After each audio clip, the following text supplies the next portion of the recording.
once again to movers and shakers. दोस्तों, चाहे Asiad हो या ओलंपिक्स, हमारे खिलाड़ी खाली हाथ ही लौटते हैं। नहीं, इसमें हंसने की बात नहीं है, क्योंकि सिर्फ हम ही क्यों, हमारे पड़ोसी भी खाली हाथ लौटने में एक्सपर्ट हैं। इन बेचारे सार्क कंट्रीज को मेडल दिलाने के लिए एमएनएस के एक्सपर्ट्स ने ओलंपिक्स 2000 के लिए एक ऑब्स्टिकल रेस सोची है। वैसे इसे सर्वाइवल रेस का नाम देना चाहिए। पेश है एक रनिंग कमेंट्री। रेस का पहला स्टेज, भरी हुई ट्रेन प्लेटफॉर्म पे आते ही कूद के उस पे चढ़ना है, फिर अंदर जाके अपनी हेयर स्टाइल सलामत रखनी है। नोट, ट्रेन से निकले तो गुर्दे गुर्दे की जगह पर और फेफड़े फेफड़े की जगह पे होने चाहिए। सारे देशों को लीड करता हुआ भारतीय कंटेस्टेंट अगला प्लेटफॉर्म आती है, चलती ट्रेन से कूद के विदाउट टिकट टीसी को चकमा देकर स्टेशन से बाहर हो गया। बाकी मुल्कों के तो छक्के छूट गए, दिल घुटने में है और कुछ और कहीं और। अरे अमेरिका, इंग्लैंड और ऑस्ट्रेलिया तो यहीं पर रेस के बाहर हो गए। रेस के दूसरे स्टेज पे गवर्नमेंट ऑफिस में जाके धूल से ढकी फाइल्स को 8 घंटे घूर घूर के देखना है। साथ में पीनी है 15 कप जली हुई चाय। फिर 6 बजते ही दौड़कर सबसे पहले पहुंचना है बस स्टॉप पर। एसिडिटी से परेशान ब्राजील, इटली, जापान और जर्मनी रेस से बाहर। हम अभी भी सबसे आगे हैं। अभी हमारे पीछे चिपके हुए हैं नेपाल, चाइना, श्रीलंका, पाकिस्तान और बांग्लादेश के खूंखार contestant.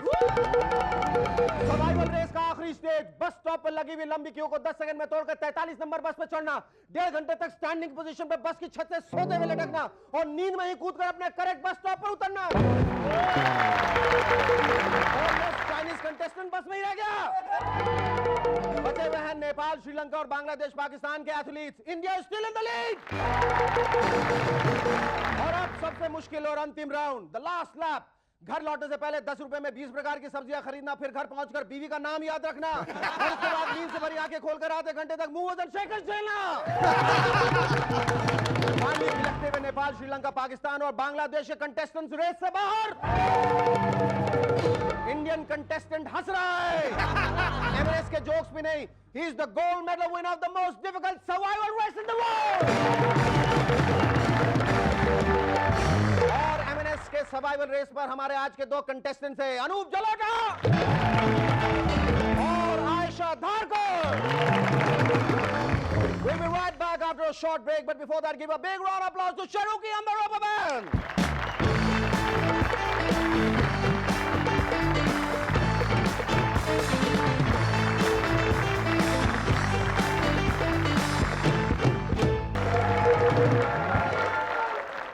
Hello and welcome back to MNS once again.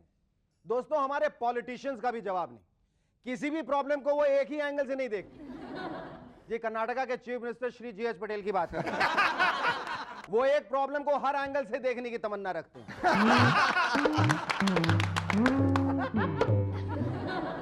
इसलिए अब उन्होंने 24 करोड़ 66 लाख का हेलीकॉप्टर खरीदा। अब स्टेट का दौरा वो इसी हेलीकॉप्टर में करेंगे। मंत्री जी, वहां साउथ रोड पर ट्रैफिक जाम है। कर्नाटका में ट्रैफिक जाम, यह तो एक स्टेट क्राइसिस है। ओके, हमारा 24 करोड़ 66 लाख का हेलीकॉप्टर निकालो, एक ट्रैफिक पुलिसमैन को भी हेलीकॉप्टर में बिठाओ, हम प्रॉब्लम को हर एंगल से देखेंगे, फिर ट्रैफिक पुलिसमैन को ऊपर से नीचे फेंक देंगे। क्योंकि हम मानते हैं कि the solution should always come from the top.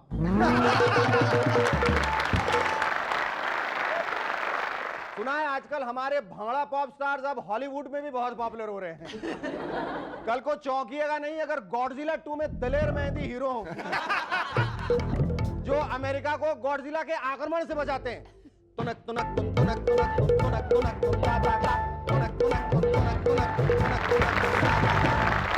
Godzilla नाच नाच के थक जाएगा और फिर दिलेर उसे मार डालेंगे। आइए मिलते हैं ऐसे एक अनयूजुअल म्यूजिशियन से।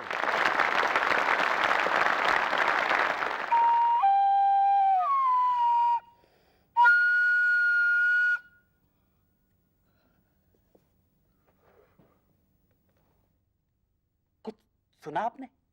क्या? ये जो पंखे के चलने की आवाज आ रही है, इसमें एक संगीत है। कुछ सुना आपने? क्या? ये जो वेटर के चलने की आवाज आ रही है, ठक ठक ठक, इसमें भी एक संगीत है। कुछ सुना आपने? क्या? कुछ नहीं सुना आपने? जी नहीं। आपके इस जी नहीं बोलने में भी एक संगीत है। कुछ सुना आपने? क्या? मेरे इस हाथ में भी संगीत है।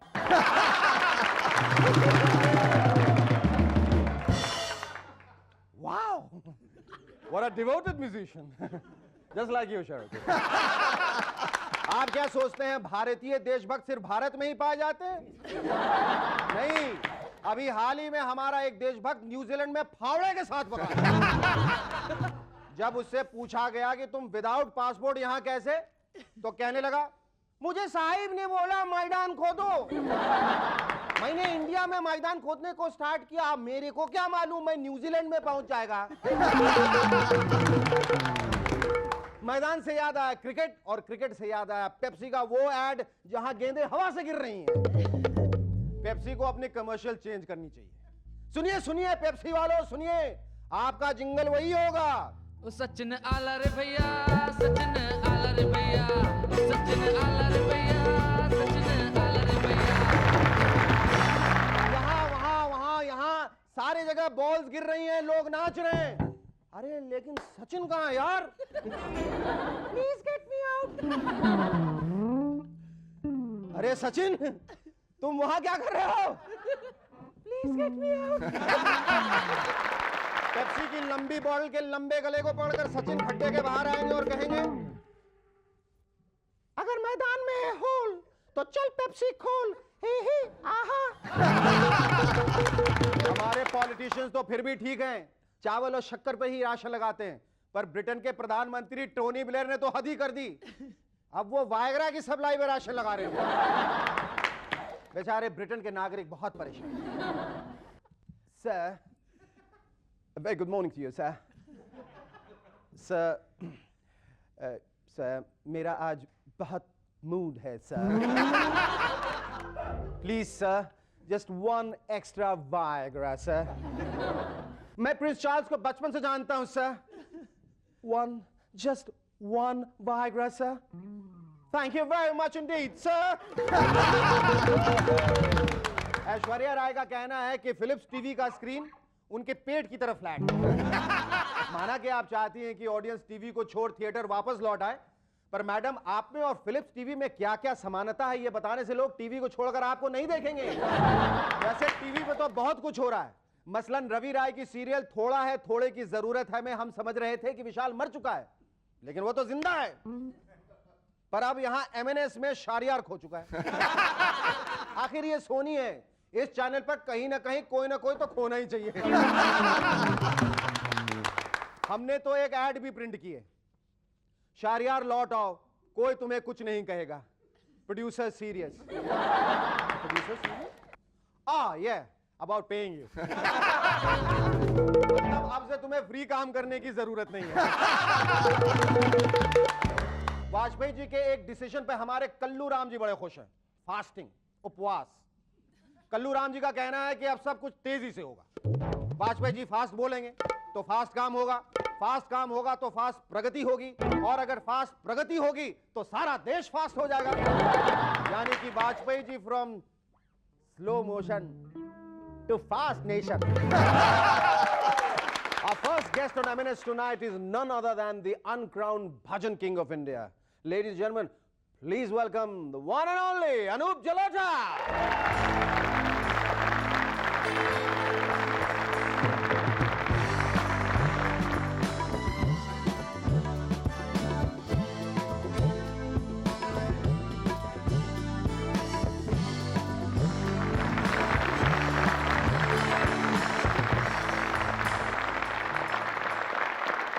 अनूप जी, आपकी दाढ़ी को लेकर देश विदेश में काफी सारी अटकलें लग रही हैं, इसके पीछे राज क्या है? असल में एक मन्नत मानी हुई है, पर्सनल मामला है, बता दूं आपको? किसी को बताइएगा नहीं। पर्सनल है तो बता दीजिए। किसी को बताइएगा नहीं, आपको कह रहा हूँ, जी, किसी को कहिएगा नहीं। बिल्कुल। मैंने सोचा हुआ था कि जब तक मूवर्स और शेकर्स में नहीं आऊंगा मैं दाढ़ी नहीं कटाऊंगा। अब मैं कल कटा दूंगा। बहुत खूब। गजल के साथ साथ ये जो भजन का दौर शुरू हुआ, भजन का सफर, जी हाँ, वो डाइवर्शन कैसे आ गया, क्यों असल में क्या है कि मैं लखनऊ का रहने वाला हूँ, तो लखनऊ में बचपन से बेगम अख्तर को सुनते थे, गज़लें तो बचपन से सुनी, शौक़ था। लेकिन मेरे घर में भजन गायन शुरू से होता है। मेरे पिताजी बहुत अच्छा भजन गाते हैं, क्लासिकल ढंग से भजन गाते हैं, तो वो भी अंदर था। और जो भजन के 1-2 कैसेट आए तो लोगों को उसका कुछ इतना मज़ा आया कि भजन इतना एस्टेब्लिश हो गया कि अब मतलब 1000-2000 के टिकट लगते हैं और भजन के शोज़ होते हैं, जो कभी नहीं होता था। अच्छा, ये लाइव कॉन्सर्ट जब आप करते हैं, जी हाँ, उसमें क्या खास आपको मज़ा आता है? लाइव कॉन्सर्ट से ज़्यादा इंटरेस्टिंग चीज़ दुनिया में दूसरी नहीं हो सकती, क्योंकि जो तालियां बजती हैं सामने कि हमने एक लाइन गाई और वहीं उसका जवाब आ गया, उसका बड़ा मज़ा आता है। मसलन कभी ऐसा हुआ है कि आपने सामने फ्रंट सीट पे बैठ के कुछ जो शेर है उसको उसमें रद्दोबदल कर दी हो, कुछ और ही गा दिया, कुछ इम्प्रोवाइजेशन कुछ ऐसी हुई? कई बार हुआ था। एक बार हमारा एक टूर किया था LIC डिपार्टमेंट ने, हिंदुस्तान के 10-12 शहरों में हम गए थे प्रोग्राम करने। तो हमारी ये गज़ल है, लज्जते गम बढ़ा दीजिए आप फिर मुस्कुरा दीजिए, एक समुंदर ने आवाज़ दी मुझको पानी पिला दीजिए। तो उसमें एक शेर मैंने जोड़ दिया था कि मेरे आशिक ने आवाज़ दी मेरा बीमा करा दीजिए। बहुत good. Stay with us. We'll be back in a moment to chat some more with Anup Jalota.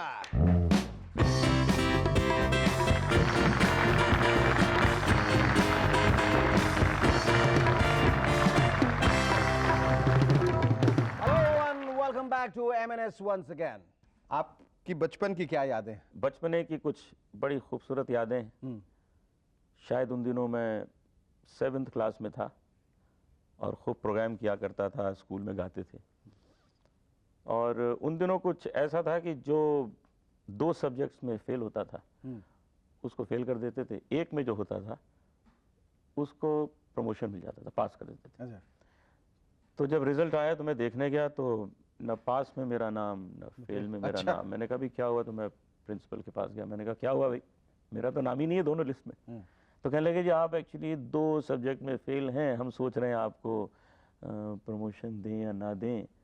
तो मैंने कहा ना दीजिए, मैं दूसरे स्कूल में चला जाऊंगा, फिर जितनी म्यूजिक कंपटीशन की ट्रॉफीज है सब उसको मिलेंगी। देख लीजिए आप पास कर दिया।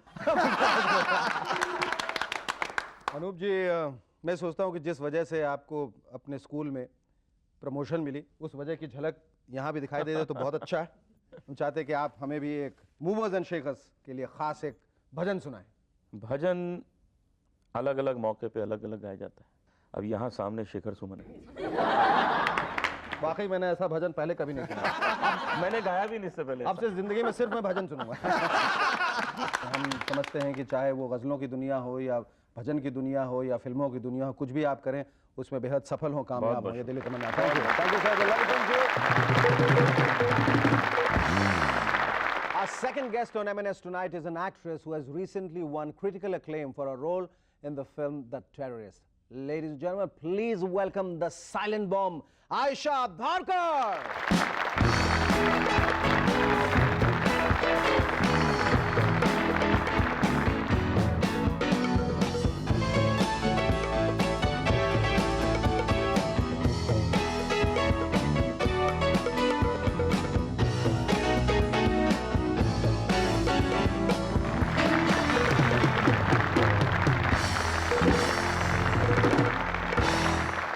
Ayesha, for God's sake, what's a sweet girl like you doing in a film called The Terrorist? Well, obviously don't know me very well. You started terrorizing me now, see? Yeah, exactly. No, The Terrorist is, well, it's not that black and white that she's a bad character or anything. It's based on a true event. It's based on the assassination of Rajiv Gandhi. Achha. And the fact that very few people, it took time for people to realize that this girl was 19 years old, that she was part of this organization which was aimed in a certain direction. You played the human bomb? That's right, yeah. But did you have to tie a bomb, or they said, well, you look like a bomb anyway? That's an old one. No. No. I mean, we had very, very firm research on it. And it was a plastic explosive bomb. And, you know, the thing actually looked like the real thing. So it was Did quite you, at scary. that point while you were enacting that scene, did you feel you were going to explode? Yeah, I thought, you know, well, it's at the end of the schedule. The producer hasn't It's paid me my check, so he's going to blow me to smithereens. Yeah, it's the last scene. They don't need me after this. So I thought maybe they'll go really realistic and do it for a change. Actually, you've done so many films in so many languages. I mean, you done a French film.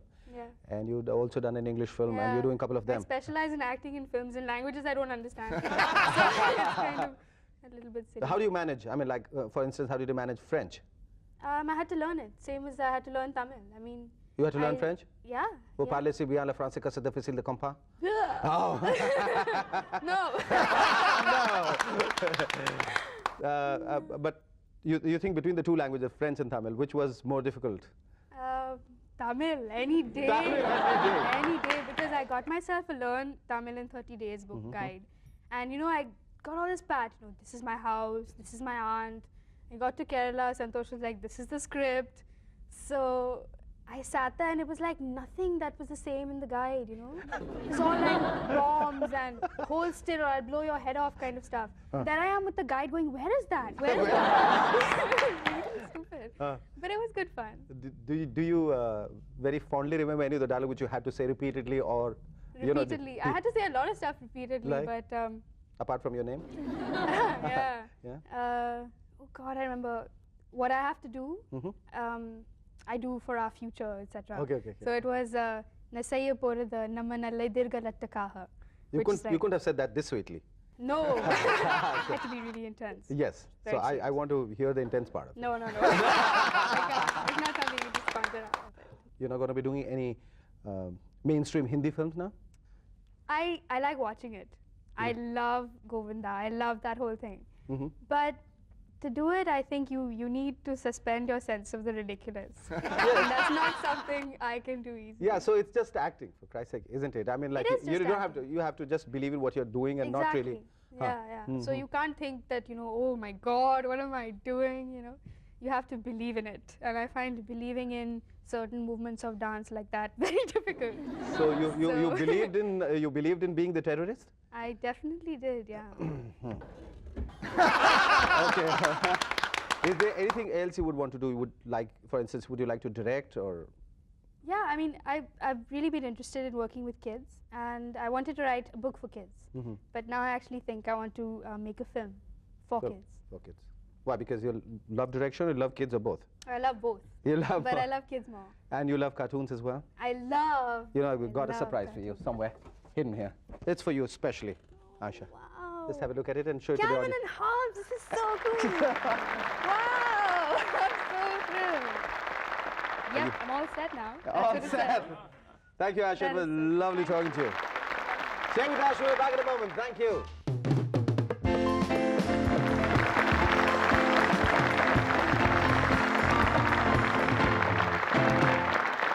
Hello and welcome to MNS once again.